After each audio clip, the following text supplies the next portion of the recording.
এনসিপির যুদ্ধ কেবল বাংলাদেশেই নয়, পুরো দক্ষিণ এশিয়া ব্যাপী বলে জানিয়েছেন এনসিপির আহ্বায়ক নাহিদ ইসলাম।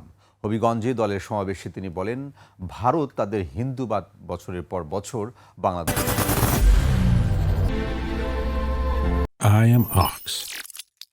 ছড়িয়েছে। ব্রাহ্মণবাড়িয়া ও হবিগঞ্জ প্রতিনিধির তথ্যচিত্রে ডেস্ক রিপোর্ট।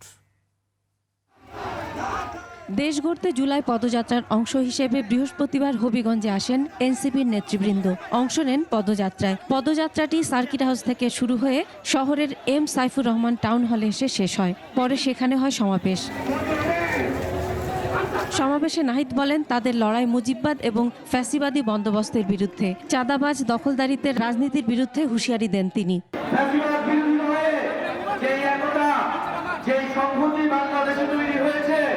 রাজনৈতিক দল এবং জনগণের মধ্যে দেশের পক্ষে জনগণের পক্ষে সেই সংহতি ঐক্য আমাদেরকে ধরে রাখতে হবে, কিন্তু তার মানে এই নয় যে আমরা চাঁদাবাজির রাজনীতিকে প্রশ্রয় দেব।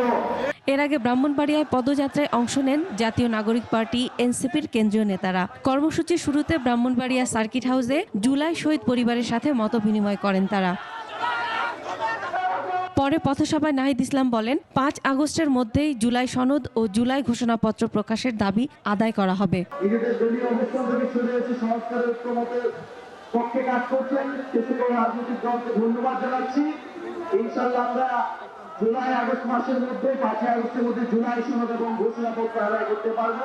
এ সময় মুখ্য সংগঠক হাসনাত আব্দুল্লাহ দেশের স্বার্থে সব রাজনৈতিক দলকে ঐক্যবদ্ধ থাকার আহ্বান জানান।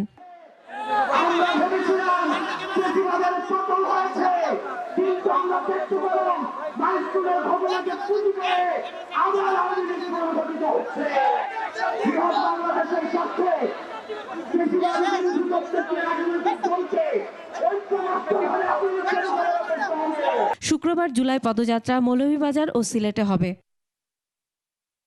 Masum আলিসা, desk report, 21 television.